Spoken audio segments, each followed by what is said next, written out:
Hare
भाग्याचा उदय हे जोडी संत गाय, हे जोडी संत गाय, हे जोडी संत गाय. भाग्याचा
लतीफ महाराज त्यांना पाठीमागं साथ करतील कल्याणराव नारळकर.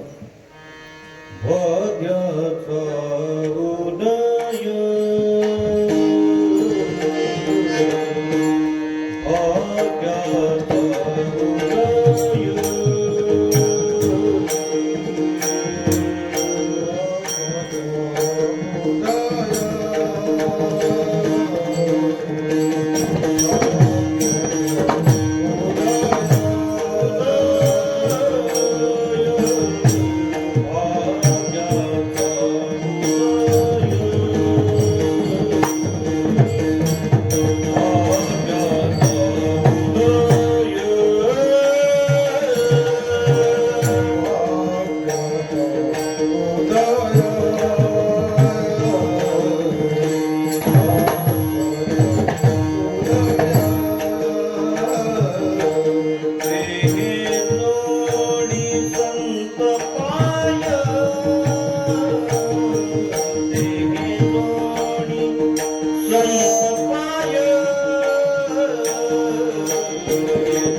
भाग्याचा उदय भाग्याचा उदय ते हे जोडी संतपाय येथो ज्ञान ठेवू माथा मरणा वाचुनी सर्वथा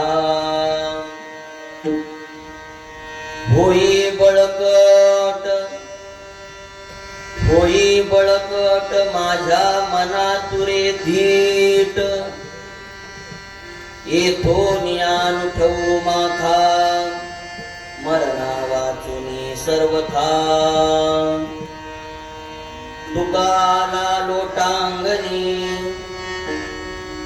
तुकाला लोटांगणी भक्ती भाग्या झाली धनी येथो ज्ञान ठेवू माथा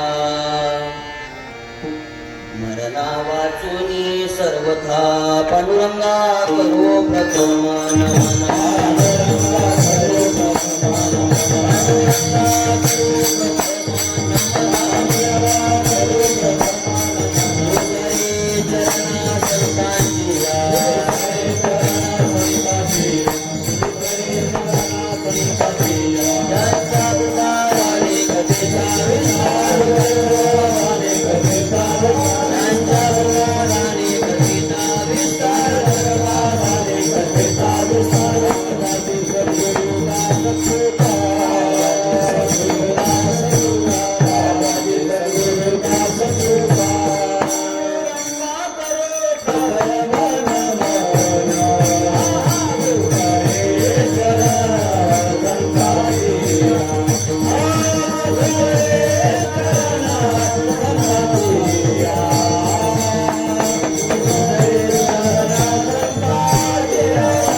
त्यांच्या कृपादाने कथेचा विस्तारू बाबाजी सद्गुरु दास तुका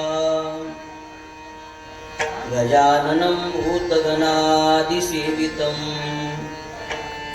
कपीतजम्बो फलचारुभक्षणम्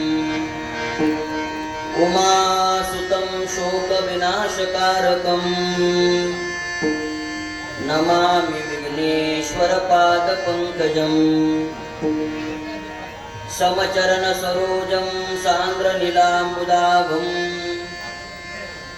जगन्निहितपाणिं मण्डनं मण्डनानाम् तरुणतुलसीमाला कन्नरं कञ्जनेत्रम् सदयधवलहासं विठ्ठलं चिन्तयामि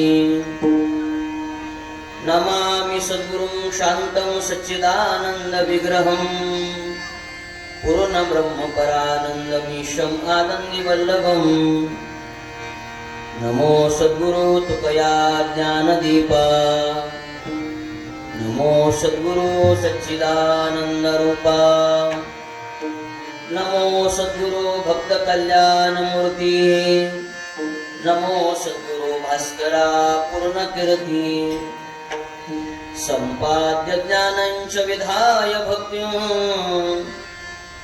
विलोकितो येन समाधिराजः वैराग्यवन्तं सुविचारयुक्तं नमामि जोगं शिरसा गुरुं कलावज्ञजीवोद्धरार्थावतारं कलङ्काङ्कतेजोधिकामोदिवक्त्रं फलानीशवादा पुनोदार्हदक्षं समाधिस्थमूर्तिं भजे ज्ञानदेवम् ॐ नमो ज्ञानेश्वरा करुणाकरा दयाळा तुमचा अनुग्रह लादलो पावन झालो चराचरी मस्तक हे पायावरी या वारकरी संतांच्या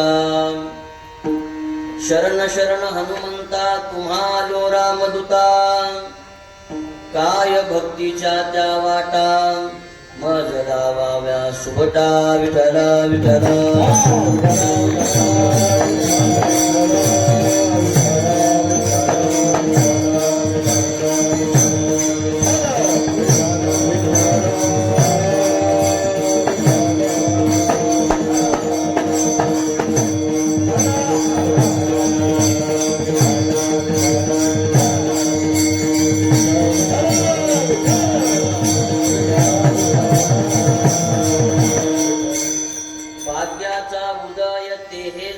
संतपाय येथोनिया नुठवो माथा मरणा वाचुनी सर्वथा प्रस्तुत प्राप्त प्रसंगी प्राप्त स्थळी संप्राप्त कीर्तन रूपी सेवेसाठी निवडलेला अभंग देहूचे सुप्रसिद्ध साधू वैराग्याचे मूर्तिमंत पुतळे नवे नवे या वारकरी संप्रदायाच्या कलशस्थानी शोभायमान असणारे विराजमान असणारे जगद्गुरु श्री संत तुकाराम महाराज यांचा अत्यंत महत्वाचा आणि अत्यंत प्रसिद्ध असा अभंग आहे. या अभंगातून जगद्गुरु तुकोबाराय आपल्या भाग्याचा परिचय देतात. विठ्ठल विठ्ठल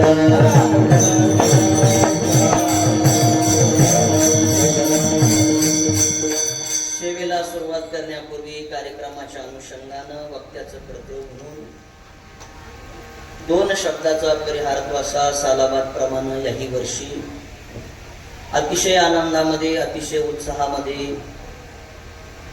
चालू असलेला हा आपला सप्ताह चिखली खामगाव नंबर 2 तालुका नेवासा जिल्हा अहिल्यानगर आणि माझ्या वडिलांची मेरासिगा देवा तुझी चरण सेवा पांडुरंगा तेव्हा याचा दरीन अभिमान करीन आपले जतन या ज्ञानानं गेली 50 वर्षापासून म्हणजे हा सुवर्ण महोत्सव संपन्न होतोय. म्हणून भगवंताची कृपा आहे, साधू संतांचे आशीर्वाद आहे. ज्या पवित्र दरबारामध्ये आपण हा भक्ती उत्सव संपन्न करत आहोत, रामभक्त पवन सुख हनुमंतराय असतील आणि सर्व अधिष्ठान दैवत त्यांचे कृपा आशीर्वाद आपल्या सर्वांवर आहेत, भक्ती उत्सवावर आहेत. तसेच आपल्यातील चालते बोलते संत की ज्यांनी आपल्याला वाट दाखवली, ज्यांनी आपल्याला मार्ग दाखवला,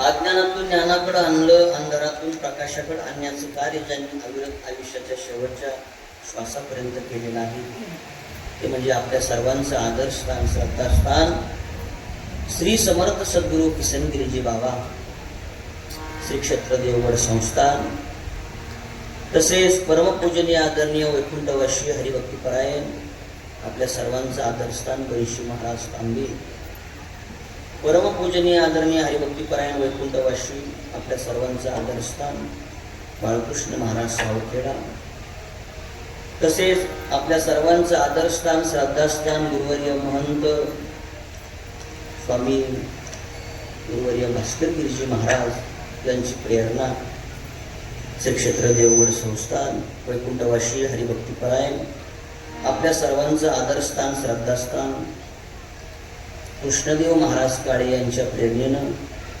तसेच परमपूजनीय आदरणीय आपल्या सर्वांचं आदरस्थान श्रद्धास्थान स्वामी प्रकाशानंद गिरीजी महाराज यांच्या, तसेच आदरणीय हरिभक्तीपरायण आपल्या सर्वांचं आदरस्थान रामनाथ महाराज राजगुरू यांच्या प्रेरणेनं हा भक्ती उत्सव संपन्न होतोय. गावातील सर्व चिखली खांबवण नंबर 2 ग्रामस्थ, सर्व भजनी मंडळ, पंचक्रोशीतील सर्व वारकरी मंडळी आणि सर्वांच्या सहकार्यानं हा भक्ती उत्सव संपन्न होतोय.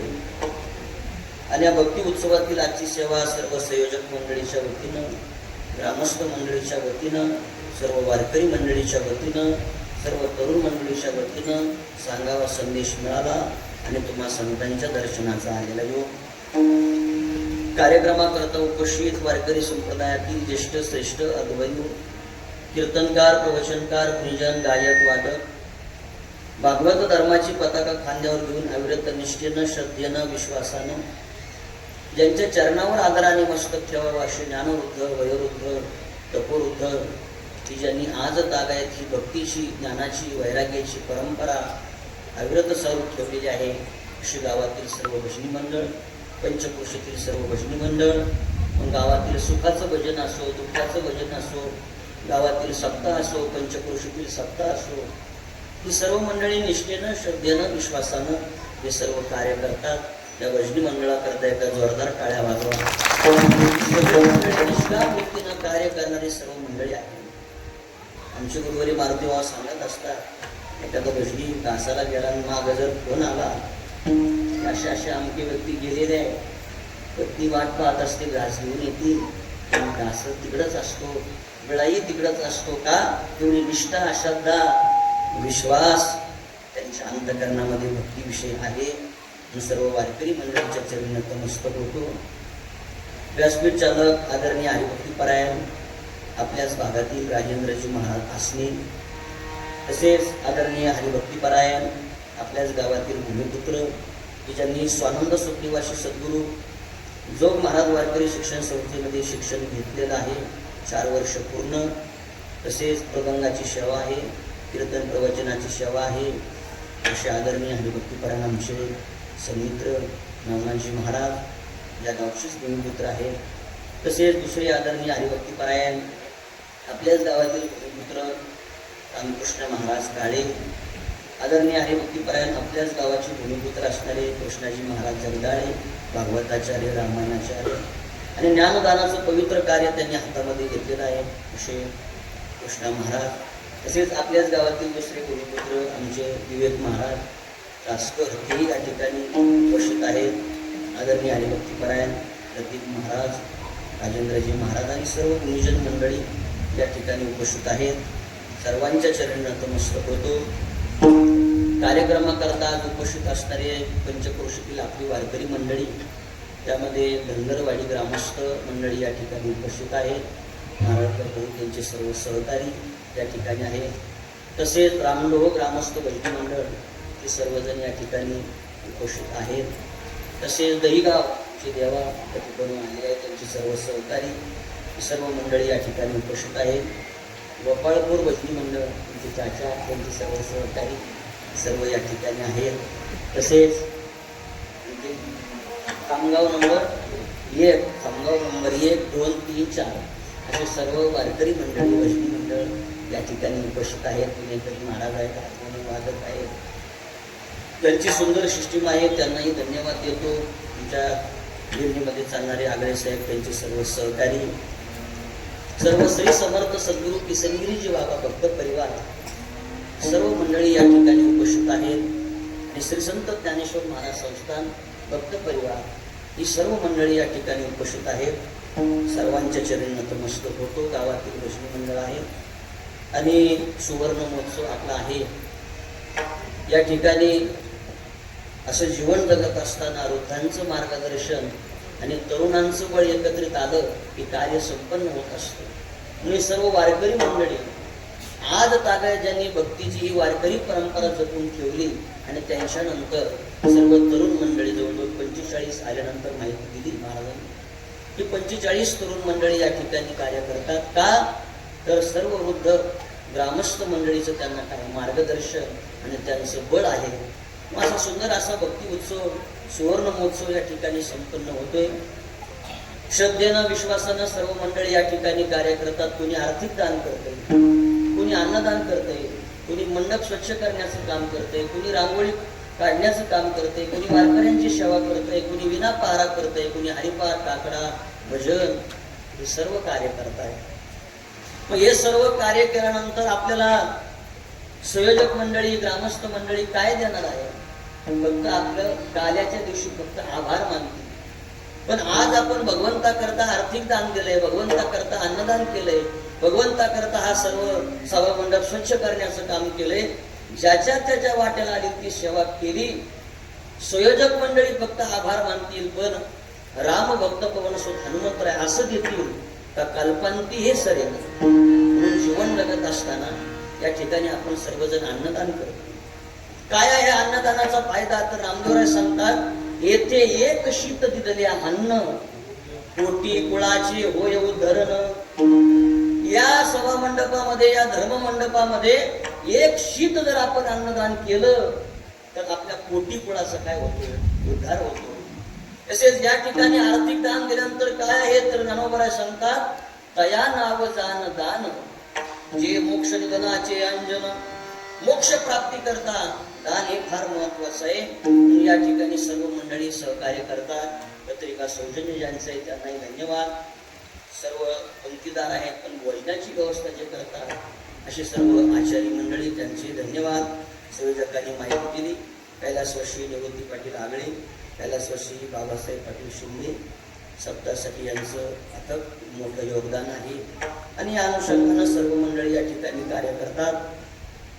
सर्वांच्या चरणी मी नतमस्तक होतो. सर्व भजनी मंडळांच्या चरणी नतमस्तक होतो आणि मर्यादित वेळेमध्ये माझा सेवा आवरण्याचा प्रयत्न. विठाला विठाला.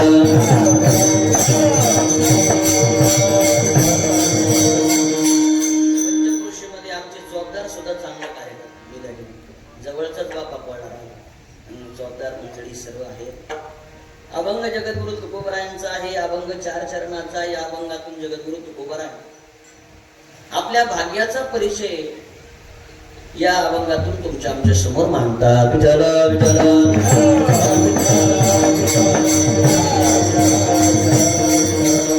आपण या मृत्यू लोकांचं जर सूक्ष्म निरीक्षण केलं तर निरीक्षणाअंती आपल्या गोष्ट लक्षात येईल की जीवन जगत असताना सकाळी उठल्यापासून तर संध्याकाळी झोपेत जाईपर्यंत, जन्मल्यापासून तर मृत्यूपर्यंत, तसेच आबालापासून तर वृद्धापर्यंत आज प्रत्येक जनजीवनाची धाव ही भाग्य बदलण्याच्या दिशेने आहे. विठ्ठल विठ्ठल.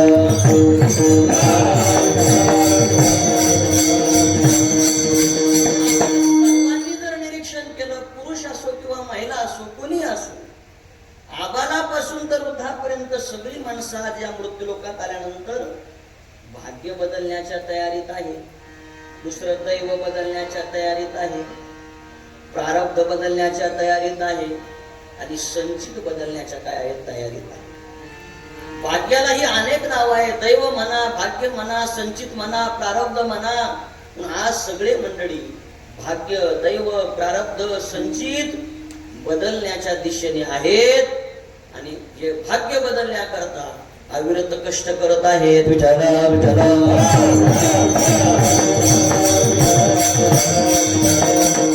आपल्या अभंगाचा विषय भाग्य. सुरुवात करतानाच आपलं काय भाग्य. उपक्रम आणि उपसंहाराची एक वाक्यता आहे. भक्ती भाग्या झाली धनी आणि भाग्याचा उदय. म्हणून मर्यादित वेळेमध्ये भाग्य दैव प्रारब्ध सोडून कुठं जायचं नाही. म्हणून भाग्य बदलण्याच्या तयारीत आहे, दैव बदलण्याच्या तयारीत आहे, प्रारब्ध किंवा संचित बदलण्याच्या तयारीत आहे. मग सगळी भाग्य दैव प्रारब्ध बदलण्याच्या तयारीत आहे, खरं आहे. पण भाग्य प्रारब्ध बदलल्या जातं का, हा प्रश्न महत्वाचा. दैव भाग्य प्रारब्ध कोणीही बदलू शकत नाही. त्यापैकी दोनच व्यक्ती म्हणजे एक तर भगवंत प्रारब्ध बदलू शकतो आणि दुसरी संत मंडळी आपलं भाग्य प्रारब्ध बदलू शकतात. इतर जी व्यक्ती आहेत भाग्य प्रारब्ध दैव बदलू शकत नाही. ज्ञानोबा महाराज सांगतात, काल लाटीचे लिहिले न मोडेगा काही केले, काळे मोरे पण भुतले भेटो.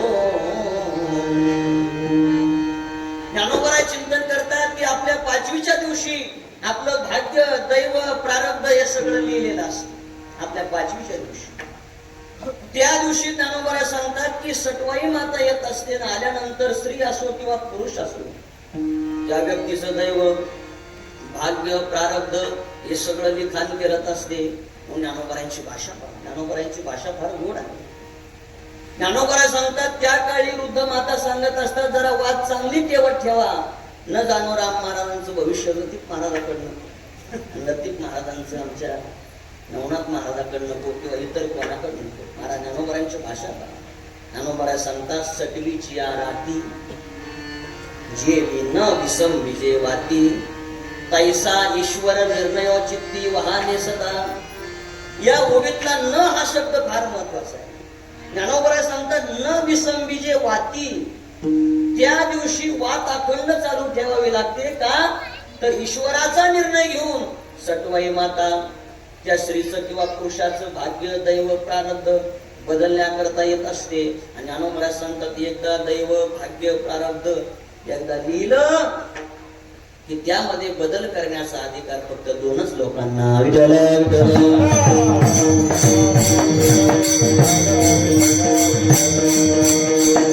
भगवंत प्रारब्ध बदलू शकतो. हरी कृपे त्याचा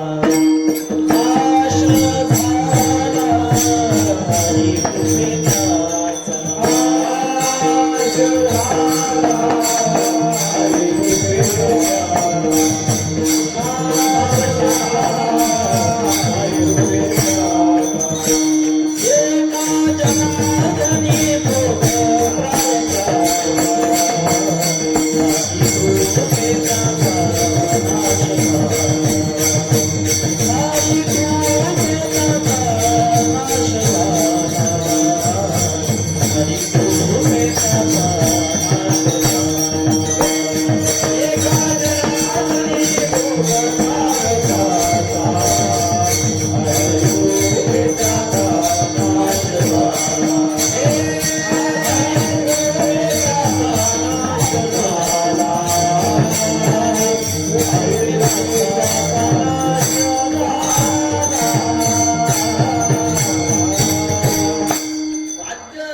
भगवान परमात्म्यानं कोणाचं प्रारब्ध बदललं तर भगवान परमात्म्यानं सुदामा ब्राह्मणाचं प्रारब्ध बदललं. सुदामा ब्राह्मण दुःखे दरिद्रे पिढीला आपण काकडा प्रार्थनात म्हणतो.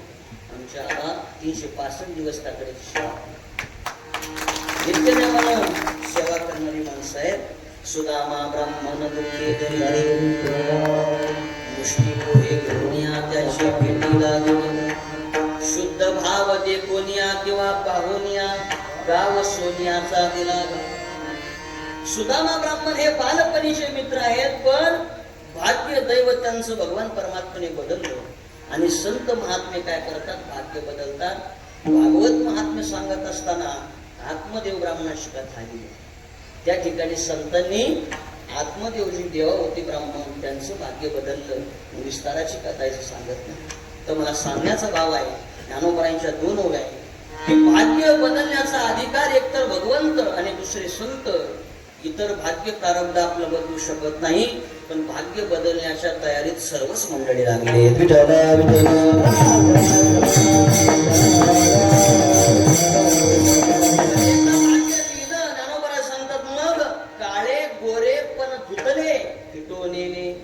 या ओळीवर बोलत असताना आमचे गुरुवारी मारुती बाबा की भाग्य किती जरी आपण बदलण्याचा प्रयत्न केला तर भाग्य दैव प्रारब्ध बदलत नाही.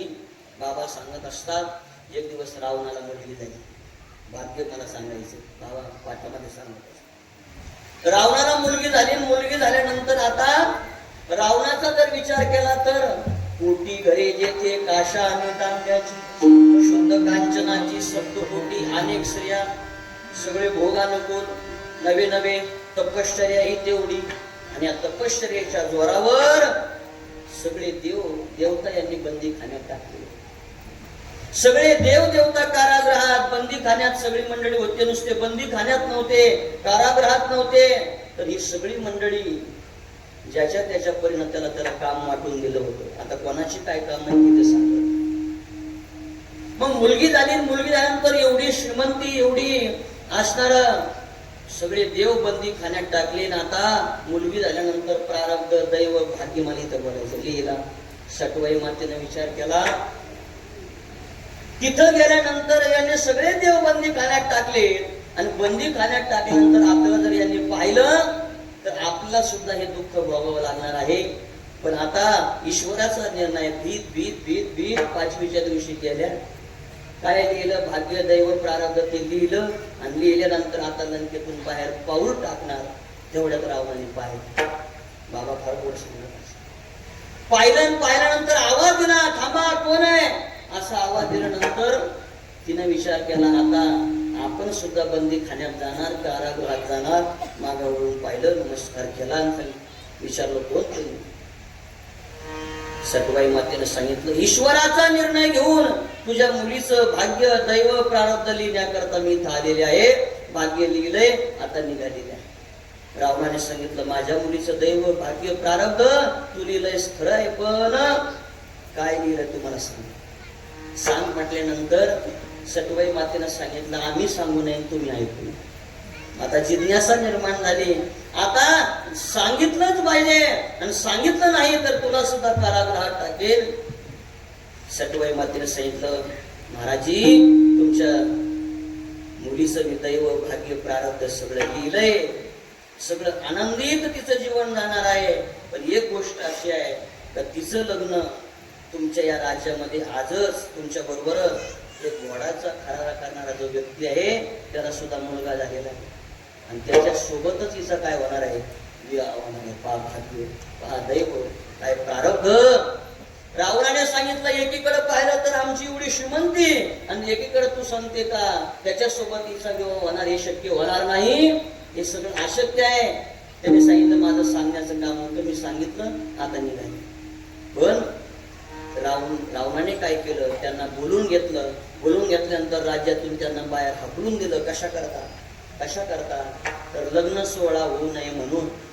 पण पुढे गेल्यानंतर यांचं प्रारब्ध दैव भाग्य बोलवत तर पुढे गेल्यानंतर एका देशाचा राजा नुकताच मरण पावलं होता आणि पूर्वी राजा म्हणून त्या राज्याच्या दिशेने निघालेले होते.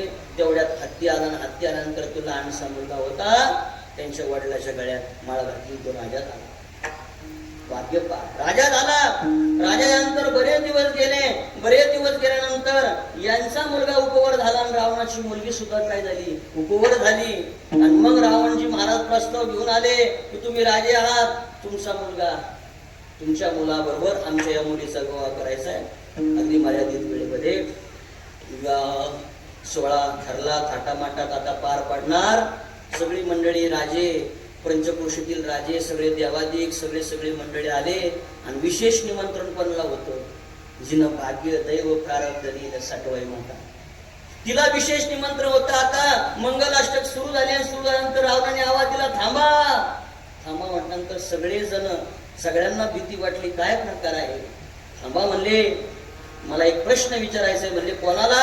जिनं दैव भाग्य प्रारब्ध लिहिलंय तिला. तिनं जे भाग्य लिहिलेलं आहे तिनं मला सांगितलं होतं की तुझ्या मुलीचा विवाह घोड्याचा खरारा करणारा जो व्यक्ती तिच्या सोबत त्याच्या मुलाच्या सोबत होईल. आणि आज तर मला राजाचा मुलगा या ठिकाणी वर म्हणून मला मिळालेला आहे. मग तू लिहिलेलं भाग्य खरं, आज लग्न सोहळा पार पडतोय हे खरं.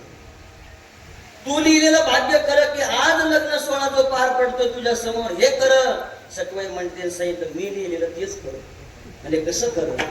कारण ते न मोडेगा काही केले. कसं खरं तर विचारा म्हणले, हा जरी राजा असेल तर हा कोण आहे अगोदरचा? सांगितलं रावणजी महाराज, आम्हीच तुमच्याच राज्यातले घोड्याचे करारा करणारे. पुढे गेल्यानंतर आम्हाला हत्तीनं माळ घातली, आम्ही राजे झालो. आणि राजे झाल्यानंतर आता आम्ही इथं विवाह सोहळ्या करण्याकरता इथं आलोय. तुमची मुलगी आम्ही स्वीकारतोय. दृष्टांत संपला. सांगण्याचा मुद्दा, भाग्य दैव प्रारब्ध एकदा लिहिलं की त्यामध्ये बदल होत नाही.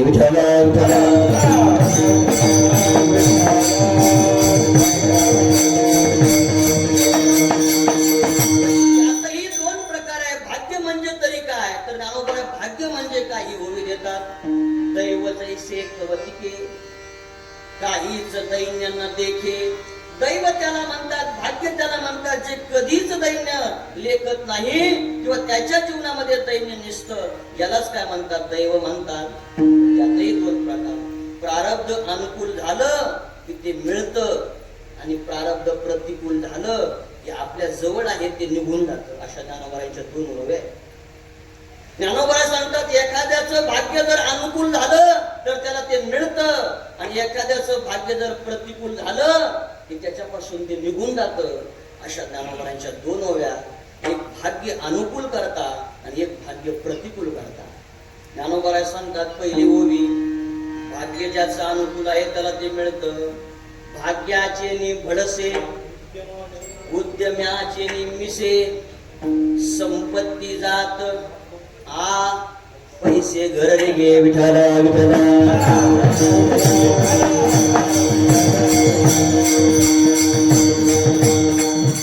शब्द असा आहे की भाग्याचे नि भडसे उद्यमाचे नि मिसे. ज्यांनी काही केलं नाही तरी संपत्ती जात आ पैसे घर रे गे. का? तर त्याचं प्रारब्ध काय आहे? अनुकूल आहे. आता दुसरा मुद्दा, प्रारब्ध प्रतिकूल झालं, भाग्य प्रतिकूल झालं तर ज्ञानोबा सांगतात, ज्ञानोबा चिंतन करतात, अदृष्ट झालिया उदासू पालटे. पालटे शब्द महत्वाचा आहे. पालटे श्रीमंतीचा विलासू की पुनवे पाठी शतांशो चंद्रदैसा विठला विठला.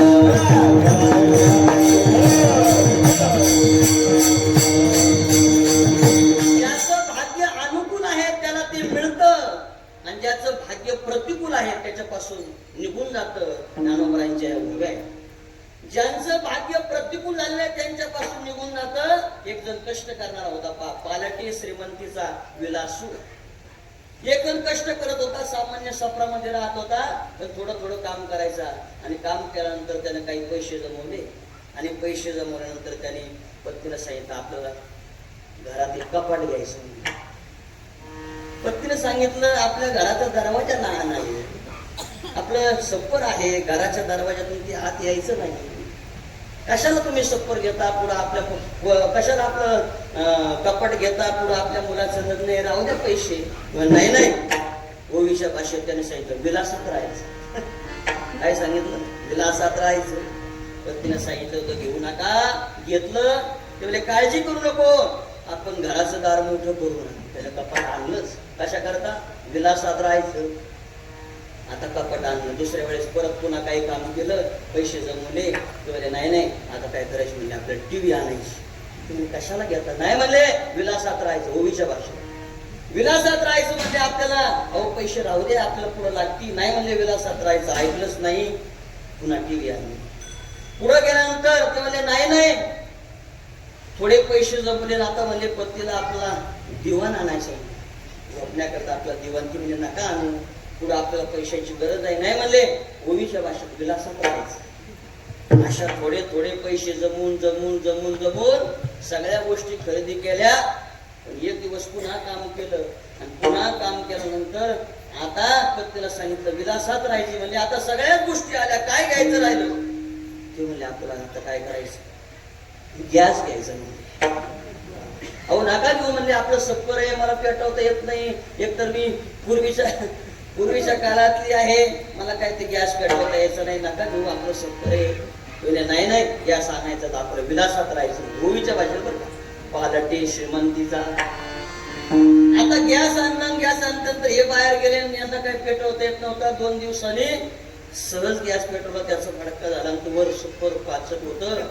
त्याला ती आग लागली, आग लागल्यानंतर त्यांचं ते घर म्हणजे सप्पर जळू लागलं. सगळी मंडळी जमा झाली, कोणी पाणी टाकते, कोणी काय. मग पतिदेवाला निरोप केला की तुमचं घर पेटलेलं आहे, तेही आले, सगळी मंडळी आहे. आणि एक जणांनी विचारलं बाई साहेबाला, अहो कशामुळे हे जळालं? तर ते म्हणले त्यांच्यामुळं. कशामुळे हे जळालं? तर मी सांगत होते म्हणले की काही आणू नका, सगळं आणलं पण गॅस आणलं, हे सगळं जळतंय म्हणले. यांना मी सांगत होते, आता यांचा विलास जळतोय म्हणले. सगळं काय जळतोय? यांचा विलास जळतोय म्हणले. का? भाग्य प्रतिकूल झालं, आणि प्रतिकूल झाल्यानंतर नामोबरा सांगतात, अदृष्ट झाली उदासू, पालटे श्रीमंतीचा विलासू.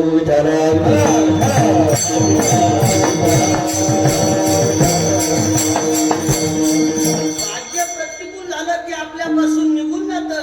आता भाग्य अनुकूल झालं की ते आपल्याला मिळतं. तुकोबरायांची अक्षर आहे, तुकोबरायांचं प्रमाण आहे.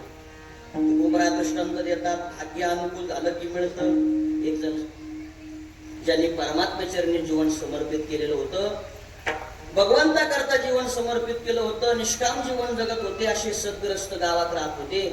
कुठल्याही प्रकारचा संघ जीवनामध्ये नव्हता. आणि मग दररोज नित्यनेमानं ब्रह्ममुहूर्तावर स्नान करायचं, भगवान परमात्म्याची सेवा करायची, काका हरिपाठ नामचिंतन, या सगळ्या गोष्टी करायच्या. फक्त जीवनामध्ये परमात्मा भेटावा हीच अंतःकरणामध्ये इच्छा आहे, भौतिक पदार्थ नको.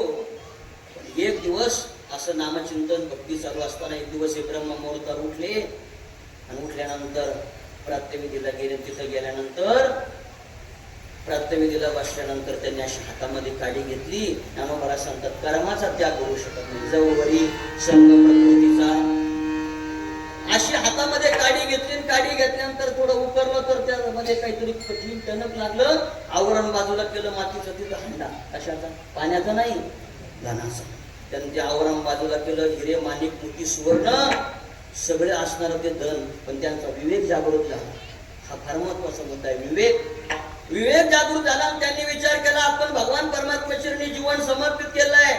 भक्ती नामचिंतन परोपकार संतांची सेवा नवे फक्त परमात्मा भेटावा ही आस आहे, की आपल्याला नको. पण आपले शेजारी जे राहणार आहेत म्हणले, त्यांना याची गरज आहे. ते संसारी जीवन जगतात. म्हणून संसार करायचा असेल तर वित्त लागतं, परमार्थ करायचा असेल तर आपल्याकडं चित्त लागतं, आणि शरीर चांगलं चालवायचं असेल तर जास्त नाही पण थोडं पित्त लागतं. पित्त, वित्त आणि चित्त फार महत्वाचं. ते म्हणजे आपल्या शेजारी संसारी जीवन जगणारे जे व्यक्ती आहेत, सकाळी खाल्लं तर संध्याकाळी काय खावं याची ज्याला चिंता आहे, म्हणून त्यांना आपण सांगू, इथं धन आहे, तुम्ही घेऊन जा. घरी आले, त्यांना सांगितलं, हे धन तुम्ही घेऊन जा. ते नामचिंतन करत आपल्या कुटियामध्ये बसले, डोळे झाकलेले आहे. तिथं गेल्यानंतर ती जागा पाहिली, आवरण बाजूला केलं तर त्याच्यात हिरे माणिक मोती त्यांना दिसले नाही. तुकोबरायांची भाषा आहे. तिथं त्यांना दिसले कोळशे. कोळशे दिसले, त्यामध्ये सर्प दिसले, विंचू दिसले. आणि मग म्हणले, काय तुम्ही जीवन जगता? म्हणले परमार्थ करता, नामचिंतन करता, भक्ती करता बोलू लागले, आमच्या प्रपंचाची किंवा आमची चेष्टा करताय.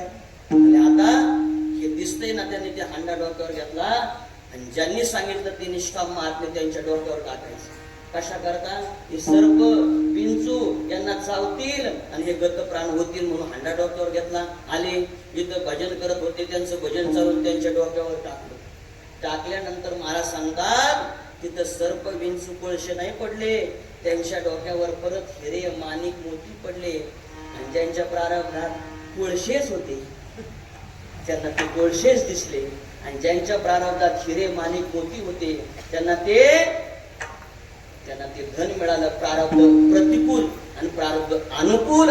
महाराज सांगतात, सर्प विंचू दिसे धन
दोन ओळीवर आपलं चिंतन चालू आहे. प्रारब्ध अनुकूल आणि प्रारब्ध प्रतिकूल, भाग्य अनुकूल आणि भाग्य प्रतिकूल. म्हणून सर्प विंचू दिसे धन अभाग्या कुळसे, म्हणजे आणखी भाग्य ज्याच्या भाग्यात आहे त्याला ते मिळतं आणि ज्याच्या भाग्यात नाही त्याच्यापासून निघून जातं. पहिला दृष्टांत ज्ञानोबरांनी ज्ञानेश्वरी दिलाय कशाचा? अमृताचा दृष्टांत. ज्याच्या प्रारब्धात अमृत आहे त्याला ते अमृत मिळतं आणि ज्याच्या प्रारब्धात अमृत नाही त्याच्यापासून ते अमृत निघून जातं. काय करतं अमृत? ज्ञानोबरा सांगतात, ना तरी अमृत जया परी घेतलिया मरणवारी, किंवा अमृते नायके कानी मृत्यू कथा. काय करतं हे अमृत? तर अमृत जिवंत असणाऱ्या माणसाला काय करतं? मारतं. बरोबर ना? काय करतं? जिवंत असलेल्या माणसाला मारत नाही तर हे मरू देत नाही. ज्ञानोबा सांगतात की ना तरी अमृत जया परी घेतलिया मरणवारी, किंवा ज्ञानोबा सांगतात अमृते नायके कानी मृत्यू कथा.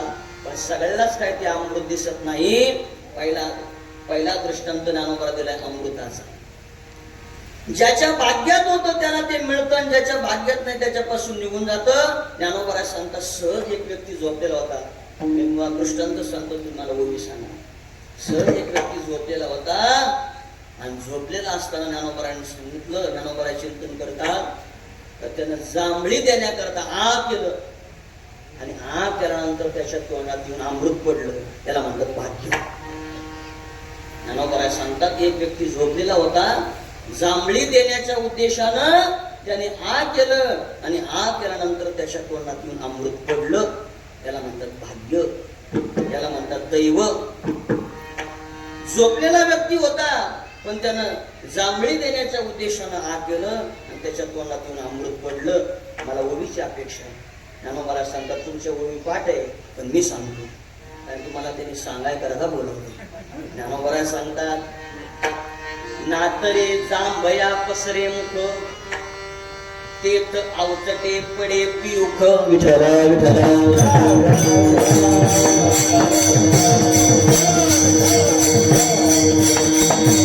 सांगतात जांभया पसरे मुख. जांभया या शब्दाचा अर्थ आहे जांभळी. जांभळी देण्याच्या उद्देशानं त्यानं आ केलं आणि पियुक या शब्दाचा अर्थ आहे अमृत. त्याच्या भाग्यात होतं अमृत त्याला मिळालं. आता त्याच्या भाग्यात होतं म्हणून त्याला मिळालं तर भाग्य प्रतिकूल झालं की कसं निघून जातं? ज्ञानोबरांची त्याकरता एक ओळ आहे. ज्ञानोबरा सांगतात एक जण मनात गेला आणि मनात गेल्यानंतर त्याला अमृत सापडलं, म्हणजे अमृताचा कलश सापडला. आणि कलश सापडल्यानंतर त्याला माहिती नाही अमृत आहे. त्याने विचार केला पाणी असं डोक्यावर तो घेतला कलश आणि घरी आणून ठेवला. आता घरी आणून ठेवल्यानंतर कधीच ब्रह्ममुहूर्तावर तो उठत नव्हता. पण त्या दिवशी त्याला ब्रह्ममुहूर्तावर जाग आली. जाग आल्यानंतर त्याने विचार केला की आतापर्यंत आपल्या धर्मपत्नी आपल्या अगोदर उठते, सडा सामर्जन करते, सगळंच काही कार्य करते, पण आज आपण ब्रह्ममुहूर्तावर लवकर उठलोय ना, आज आपण सडा सामर्जन करू. तो कधीच उठत नव्हता, त्या दिवशी उठला. उठल्यानंतर त्यानं अंगण स्वच्छ केलं. अंगण स्वच्छ केल्यानंतर त्याला आता समार्जन करायचे म्हणून त्याने विचार केला आपली पत्नी दररोज या हांड्यातलं पाणी काय करते? समर्जनाकरता वापरते, पण आज हे पाणी नाही वापरायचं. ज्ञानोबा सांगतात त्यानं विचार केला आपला जो काल कलश सापडला ना, कशाचा? अमृताचा, त्याने आपल्याला काय करायचंय? समर्जन करायचे. ज्ञानोबा सांगतात हे अमृत होतं पण त्याच्या भाग्यात नव्हतं, ते त्याच्यापासून निघून गेलं आणि त्याने काय केलं तर सकाळी त्याचा समार्जन म्हणजे सडा टाकला. ज्ञानोबा सांगतात दैवे अमृत कुंभ जोडला, तो पाये हनोनी उलंडीला. किंवा दुसरी ओवी ज्ञानोबा देतात आहा थोर वाऊर झाले, अमृते म्या समार्जन केले. विठला विठला विठला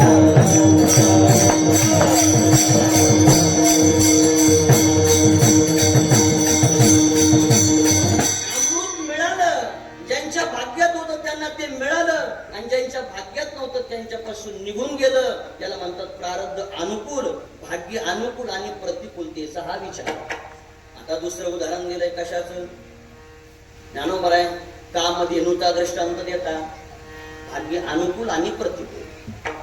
कामधेनूचा दृष्टांत ज्ञानोबा देतात. कामधेनू काय करते ज्ञानोबा सांगतात, देखा कामधेनू आईशी माये. शब्द हा फार महत्वाचा. सदैवा आपला विषय चाललाय भाग्य दैव प्रारब्ध. देखा कामधेनू आईशी माये, सदैवा जरी होय तो चंद्रही परीला हे खेळावायला. ज्ञानोबा सांगतात काय करते कामधेनू, तर कामधेनूकडे जर आपण सांगितलं की आम्हाला चंद्र खेळायला पाहिजे, तरी ती कामधेनू देऊ शकते. देखा कामधेनू आईशी माये, सदैवा जरी होय. ज्ञानोबा सांगतात चंद्र ही परीला आहे खेळावया. ज्ञानोबा सांगतात की लहानी असू दे नाही तर मोठी असू दे, तानी आणि पारठी ज्ञानोबांची भाषा आहे. या कामधेनू ते दिठी ज्ञानोबा सांगतात लहानी असू द्या किंवा मोठी असू द्या. देखा कामधेनू आईशी माये, सदैवा जरी होई. ज्ञानोबा सांगतात चंद्रू ही परीला हे खेळावयान आपल्या दारात असेल तर तिच्याकडे जी इच्छा केली आपण ती देते. पण काहींच्या भाग्यात नसते त्यांना ते मिळत नाही, आणि काहींच्या भाग्यात असते त्याला ते मिळते. मग एक जणाला वनात चालला होता, असा त्याला कामधेनू सापडली. आता कामधेनू सापडल्यानंतर ज्ञानोबा सांगतात त्यानं आपल्या दारासमोर बांधली. आता ते दृष्टांत सांगतो तुम्हाला, ओळीचा स्पर्श देतो. त्यानं आपल्या दारात बांधली, पण दुष्काळ पडलेला होता ना, अगोदर त्याच्याकडे 5 गाया होत्या नदींना. आता ही 6वी आली दारात, त्याला सापडली. त्याला विचार केला बांधून ठेवू, उद्या कोणी येईल परवा कोणी येईल. पण 8 दिवस झाले कोणी येईना, आणि तो सारखा चिंता करायचा. पहिल्याच 5 ही आली, पहिल्याच 5 ही सापडली, पहिल्याच 5 ही सापडली. कारण त्यांनाच खायला नाही. आता हिला काय खायला घालणार? 8 दिवस झाले कोणी मालक आला नाही, कोणी नाही कोणी नाही कोणी नाही. फक्त सारखी चिंता करायचा, या पहिल्याच 5 त्यांनाच खायला नाही आणि सापडली. आता त्याला काय माहिती कामधेनू आहे, त्याच्याकडे इच्छा केली तर सगळं काही मिळेल. पण शेजारच्या गावचे पाटील घोड्यावर बसून चालले होते. शेजारच्या गावचे पाटील, ज्ञानोबांची भाषा फार गोड आहे. शेजारच्या गावचे पाटील दुसऱ्या गावाला घोड्यावर बसून चालले होते. चालता चालता चालता चालता या घरासमोरून ते चालले. कुठं? पहिल्याच 5 होत्या आणि एक सापडली. चालता चालता सहज पाटलाने घोड्यावर बसले होते आणि सहज त्या घराकडे दृष्टी गेली. आणि दृष्टी गेल्यानंतर पाटलाने पाहिलं, काय भाग्यवान पुरुष, काय दैववान पुरुष आहे. यांच्या दारात कामधेनू आहे. दारात कामधेनू म्हणावं तर काहीच दारात नाही, काहीच दारात नाही. गायांना चारा सुद्धा नाही. कामधेनू म्हणावं. सहज पाटील गेले. पाटील गेल्यानंतर आदरातिथ्य त्याने केलं. आदरातिथ्य केल्यानंतर पाटलाने सहज विचारलं, अहो ही गाय तुम्हाला विकायची का? विकायची का म्हटल्यानंतर त्याला असा आनंद झाला. अहो पाटील काय सांगायचं, ही मला सापडली. पहिल्याच 5 त्यांना खायला नाही. ही आली, 8 दिवस झाले, चाऱ्याची चिंता. बरं झाले तुम्ही पाटील आले. आता तुम्ही म्हणताय ना विकायची तर घेऊन जा म्हणून.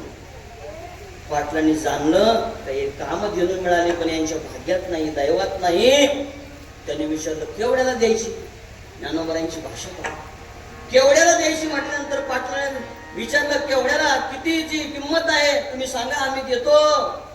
पाटलाने जाणलं यांना याच्यातलं ज्ञान नाही. त्याने सांगितलं पाटील दुसरं काहीच देऊ नका, तुमच्याकरता घोडा मला द्या, हे कामधेनू तुम्हाला घेऊन जा.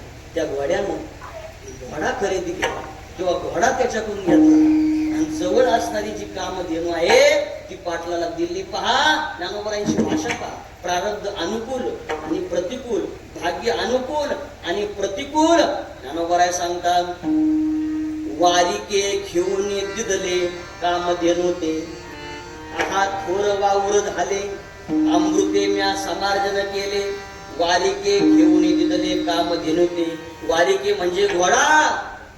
तो घोडा घेतला आणि कामधेनू दिली. पाटलाच्या भाग्यात कामधेनू होती, त्यांना ती मिळाली. आणि घोडा घेणाऱ्याच्या घोड्याच्या भाग्यात घोडाच होता. त्याच्यापासून ती कामधेनू काय झाली, निघून गेली. विठ्ठल विठ्ठल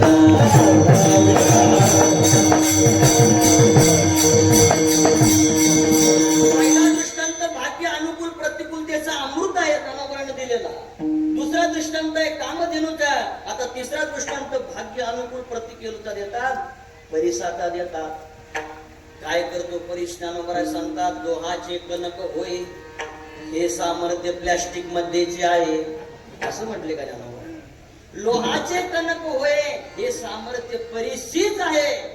किंवा ज्ञानोबा सांगतात एखादं लोखंड मातीत पडलेलं असू द्या पडलेलं एखादं लोखंड मातीत, असू द्या पडलेलं एखादं लोखंड मातीत, त्याला गंज चढलेला असू द्या एखादं लोखंड मातीत पडलेलं त्याला गंज चढलेला असू द्या एखादं लोखंड मातीत पडलेलं त्याला गंज चढलेला असू द्या, पण परिसाचा स्पर्श झाला की ज्ञानोबा सांगतात लोह एक हाय माती ते परिसाचे संगती, सोने झाल्या पुरती न मिळेची शिवे किंवा आगावरी फोडावयाची लागी, लोह मिळव का परिसाचे अंगी ते मिळते ने प्रसंगे सोनेची. काय करतो परीस तर परीस लोखंडाला सोनं बनवतो. असा असणारा परीस एक जणाला परीस नाही सापडला. ज्ञानोबरांची भाषा पहा. ज्ञानोबराय सांगतात परीसाचा खडक सापडला. काय ज्ञानोबरांची भाषा पहा. ज्ञानोबराय सांगतात परीस नाही परीसाचा खडक सापडला आणि सापडल्यानंतर त्याच्या भाग्यात दैवत नव्हता. त्याने विचार केला बरं झालं एवढा मोठा खडक सापडला. आपल्या घराचं काम चालू आहे, गट भरायला आपल्याला दगडच नाही. ज्ञानोबराय सांगतात गट भरायला आपल्याला काही मटेरियल नाही, एवढा खडक आपल्याला सापडला. ज्ञानोबराय सांगतात त्याच्या भाग्यात परीस नव्हता, नवे खडक नव्हता परीसाचा. त्यानं तो घेतला आणि घराच्या पाया भरणीला उठलो. ज्ञानोबराय सांगतात परीसाचा खडावाची जोडला तोडून आम्ही गाडोरा घातला. विठ्ठल विठ्ठल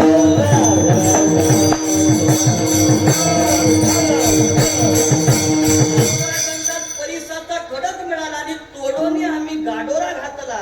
गाडोरा या शब्दाचा अर्थ आहे पाया भरणी करता त्याचा काय केला उपयोग केला, गाडला किंवा गाडोरा घातला. भाग्य दैव अनुकूल आणि प्रतिकूल म्हणून पहिला दृष्टांत अमृताचा. ज्याच्या भाग्यात आहे त्याला ते मिळतं, ज्याच्या भाग्यात नाही त्याच्यापासून निघून जातं. दुसरा दृष्टांत दिला कामधेनूचा. ज्याच्या भाग्यात कामधेनू आहे त्याला ती मिळते, ज्याच्या भाग्यात नाही त्याच्यापासून निघून जाते. तिसरा दृष्टांत दिला परिसाचा. ज्याच्या भाग्यात आहे त्याला तो मिळतो आणि ज्याच्या भाग्यात नाही त्याच्यापासून तो निघून जातो. आणखीनही दृष्टांत ज्ञानोबरांनी दिलाय. एक जणाला चिंतामणी सापडला. चिंतामणी सापडला आणि सापडल्यानंतर त्याला त्याची ओळख नाही. त्याने काय केलं असं खांद्यावर घेतला चालत राहायला. पुढे गेल्यानंतर त्याला ओझं झालं. ज्ञानोबराय सांगतात दैवे चिंतामणी जोडला ओझे म्हणून सांगितला. ज्ञानोबराय सांगतात त्याच्या भाग्यात नव्हतं निघून गेला. म्हणून दैव भाग्य अनुकूल असेल तर ते आपल्याला मिळतं, नसेल तर आपल्यापासून निघून जातं.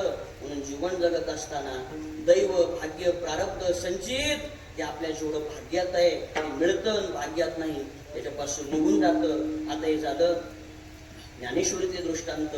पण ज्ञानोबरांनी ज्ञानेश्वरीत आणखीन आत्मलाभाचा विचार केलेला आहे.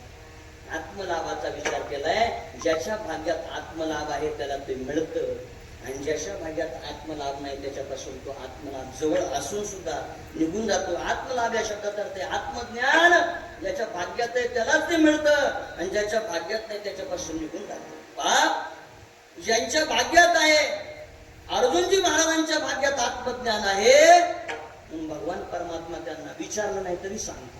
ज्ञानोबराय सांगतात जियन संगीची दया वसुदेवासी, जियन संगीची माते देवकीशी, जियन संगीची बंधुगळे भद्राशी, ते पूर्वी अर्जुनेशी बोलत देवी लक्ष्मी एवढे जवळीक हीन देही या प्रेमाचे सुख, कृष्ण स्नेहाचे पीक यातेची आखी, संकाधिकाच्या आशा वाढीनल्या होत्या किरवसा, परी त्याही माने यशा येतीची ना.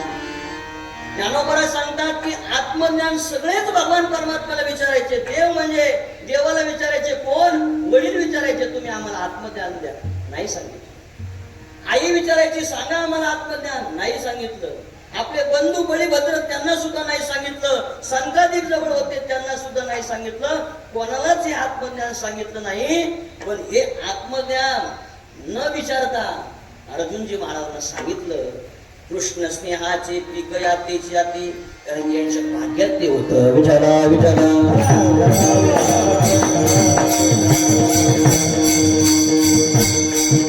त्यांच्या भाग्यात होतं त्यांना मिळालं. आणि दुसरे जे होते आता दुसरी जोडी संजयाची धृतराष्ट्राची. आता संजयजी महाराज आत्मज्ञान सांगत होते, पण ते सांगत होते महामकाचे पांडवाचे किंवा पूर्वत माझे आणि पंडूराजाची मुलं काय करते झाले ते मला सांगा, दुसरं काही सांगू नका. आणि मग संजयजी महाराजांची भाषा ज्ञानोबरांच्या मुखात आहे. ज्ञानोबरा सांगतात, संजय दुखवलेनी अंतकरणे. आता मुद्दा महत्वाचा येते, म्हणत असे नवल नव्हे भाग्य दवडणे, हा जीवे धाडसा आहे म्हणे आतुही आंधळा. विठ्ठल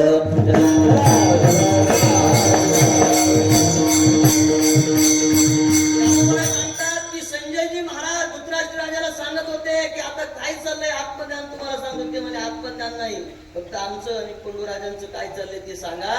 संजयजी महाराजांना दुःख वाटलं. संजय दुःखवलेनी अंतकरणे.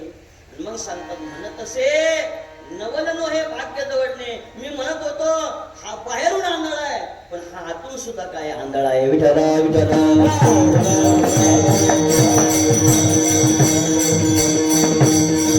अनेक दृष्टांत ज्ञानोबराने दिलेले. भाग्य अनुकूल झालं की मिळतं आणि भाग्य प्रतिकूल झालं की ते निघून जातं. पण ज्यांच्या भाग्यात संतांची सेवा आहे, ज्यांच्या भाग्यात संत महात्मे येणार आहेत, त्यांनाच ते मिळतात. अभंगाचं पहिलं भाग्याचा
ज्याच्या भाग्य अनुकूल झालंय ज्यांना संत महात्मे भेटतात, आणि ज्यांचं भाग्य अनुकूल नाही संत महात्मे त्यांच्यापासून निघून जातात.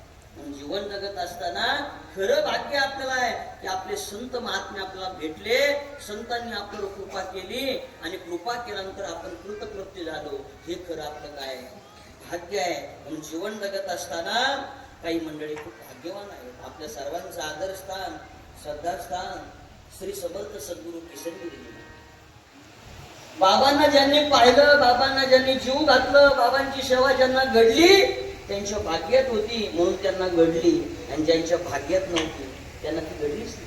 दुसरे वैकुंठवासी त्याग मूर्ती गुरुवारे बंशी महाराज, काही मंडळी त्यांची सेवा घडली, त्यांच्या घरी आणून त्यांना जीव घातलं, त्यांच्या भाग्यात होतं त्यांना मिळालं.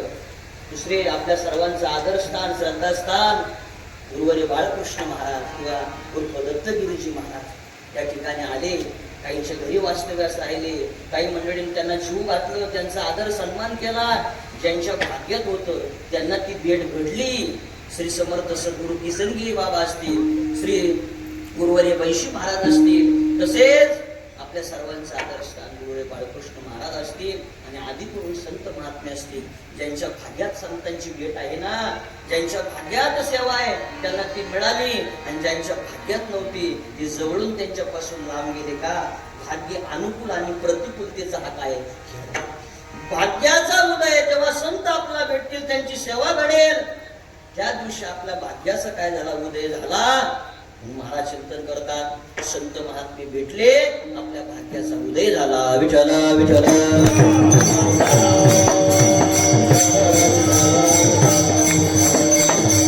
भाग्य काय, निकटवास बरा संता पायी,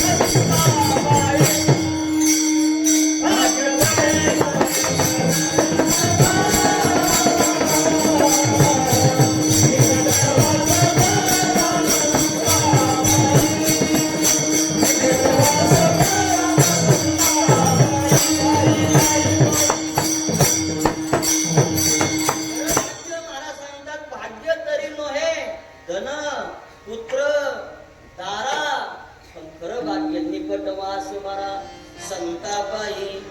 वसवसती म्हणजे राहणे, संतांच्या जवळ राहणे. संतांच्या जवळ नुसतं राहणे नाही तर सेवा करणे. नुसतं जवळ राहणे नाही, संत काय करतात त्याचाही विचार मांडायचा नाही. संतापाशी गो असावी मर्यादा, संताजवळ मर्यादा पाहिजे. संताजवळ वसवसती म्हणजे राहणे, संताजवळ राहणे किंवा संतांची सेवा करणे, संत भेटणे हे आपलं भाग्य, दैव, प्रारब्ध आहे. नाहीतर आमचे गुरुवारी महाराज तेव्हा सांगत असतात, काही मंडळी राहतात, राहिलं काही काम सांगितलं तर ते म्हणतात पाय कसे सोडू. काही जण राहतात, म्हणले अरे बाळा जेवायला जातो का, आज्ञा कशी मोडू. म्हणजे जेवणाला जाणं म्हणजे आज्ञा कशी मोडू, आणि सेवा करतो का म्हणले पाय कसे सोडू. असं राहणं नाही, तर त्यांच्या जवळ राहून संत महात्मे आपला भेटले, त्यांच्या जवळ राहून त्यांची सेवा करणे. सेवा करणे या शब्दात अर्थ त्यांच्याकडे जे आत्मज्ञान आहे ते आत्मज्ञान आत्मसात करणे. म्हणून भाग्य तरी नो हे धन, धन मिळालं म्हणून आपलं भाग्य उदय आलं का नाही. भाग्य अशाश्वत दान, भाग्य अशाश्वत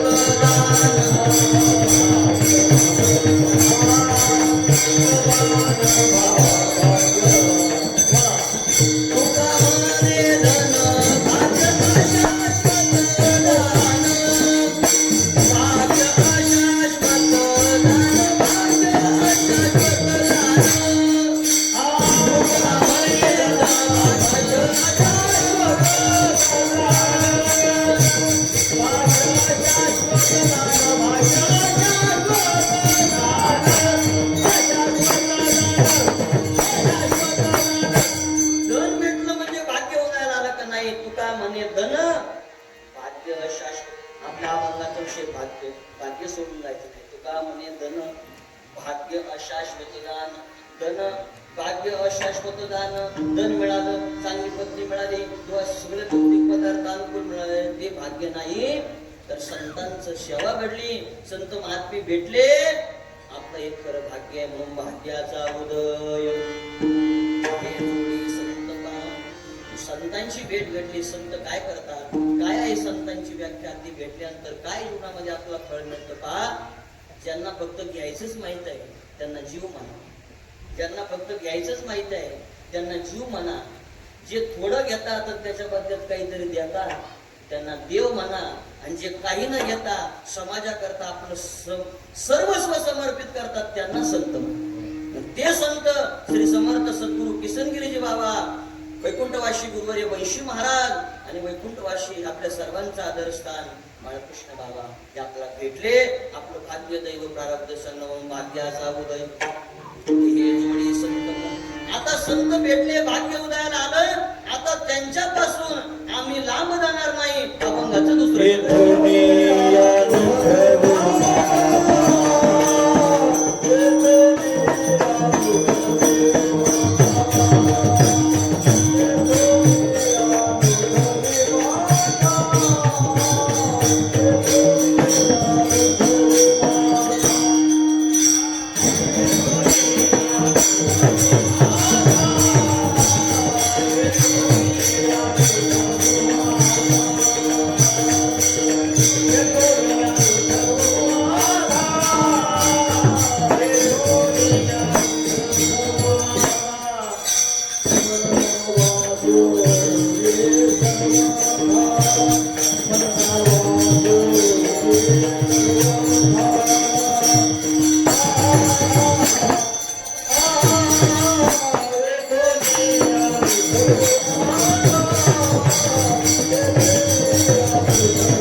संत भेटल्यानंतर भक्तीचा मार्ग मिळाला, हे आपलं भाग्य आहे. अभंगाचं शेवटचं जग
नेहमी सांगत असतो, आदर्श शिक्षक त्याला म्हणतात जो विद्यार्थी पडून जाण्याच्या आत शाळा सोडून देतो. त्यांना वैष्णव वेळ आपली मर्यादित आहे. म्हणून भाग्याचा उदय हे जोडी संत तेथून अनुभव माथा मरणा वाचून सर्व होई बळकट माझ्या मनापुरे भीत. तुका आला लोटांगणी भक्ती भाग्या झाली धनी. झाली की सेवा ज्ञानोबायांच्या चरणी समर्पित. जगद्गुरु तुकोबारायांच्या चरणी समर्पित करून आपले सर्व अधिष्ठान दैवताच्या चरणी समर्पित करू आपलं श्रद्धास्थान श्री समर्थ सद्गुरू किसनगिरीजी बाबा पटुकेवा शिवशी बाबा बाळकृष्ण बाबा यांच्या चरणी समर्पित करू वाणीला पूर्णविराम. पुन्हा एकदा माझ्या सहित आपल्या जीवनामध्ये भाग्य उदयाला यावं, दैव उदयाला यावं आणि संत आपल्याला भेटावेत आणि संत भेटून आपल्या जीवनात जीवन कृतकृत्य व्हावं हीच सदिच्छा व्यक्त करतो. सालाबादप्रमाणे याही वर्षी अतिशय आनंदामध्ये अतिशय उत्साहात हा भक्ती उत्सव संपन्न होतोय. उत्सवाकरता सर्व ग्रामस्थ मंडळी, ग्रामस्थ भजनी मंडळ, सर्व तरुण मंडळी, या सप्ताहाकरता सहकार्य करणारी सर्व मंडळी सर्वांच्या चरणी नतमस्तक होतो. पंचक्रोशीतून 1, 2, 3, 4 खामगाव सगळी मंडळी आलेली आहेत. गोपाळपूर, रामलोह आणि शिरसगाव, वाकडी तसेच दहीगाव अशी सर्व वारकरी मंडळी या ठिकाणी उपस्थित आहेत. सर्वांच्या चरणी नतमस्तक होतो. मी वाणीला पूर्णविराम. विठोबा रखुमाई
प्रभू श्रीरामचंद्रांच्या जन्मोत्सवानिमित्त सुरू असलेल्या अखंड हरिनाम सप्ताहाचा आजचा 6वा दिवस संत महंतांच्या आशीर्वादाने आणि ग्रामस्थ भक्ती मंडळीच्या व तरुण युवकांच्या सहकार्याने सुरू असलेल्या या नामसप्ताहामध्ये आध्यात्मिक पुष्पगुंफांना हरिभक्त परायण ज्ञानेश्वरी मुखत्पत असणारे राम महाराज यांनी संत तुकाराम महाराजांच्या अभंगातून व आपल्या तत्वज्ञानातून आणि ज्ञानेश्वरीच्या ओव्यातून भाग्य, दैव आणि प्रारब्ध हे कसं मिळतं आणि बदलतं, भाग्याचा उदय संतांच्या देवाच्या सानिध्यात राहून कसा होतो, संतांच्या भेटी संतांची सेवा केल्याने व संत संगतीने भाग्य कसं बदलतं, सुंदर विचार माऊली ज्ञानेश्वर महाराजांनी आपल्या ज्ञानेश्वरी सारख्या महान ग्रंथातून सांगून जीवनातलं भाग्य नशीब बदलवण्यासाठीच्या अनेक अत्यावश्यक गोष्टी आपल्या ज्ञान पुष्पातून हरिभक्त परायण राम महाराजांनी आपल्या समोर चिंतन केलं.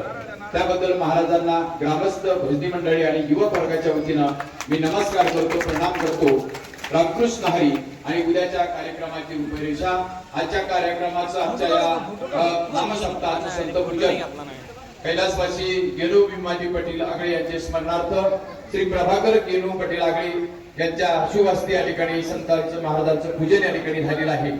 उद्याच्या कार्यक्रमाची रूपरेषा अशी आहे की पहाटे 4 ते 6 काकडा. उद्या रामनवमी असल्या कारणाने 6 ते 7 या वेळेमध्ये विष्णू सहस्रनाम आणि रामरक्षा स्तोत्रम याचं पारायण सकाळी होईल. त्यानंतर सकाळी 7 ते 9 या वेळेमध्ये ग्रंथाला ज्ञानेश्वरी पारायण, सकाळी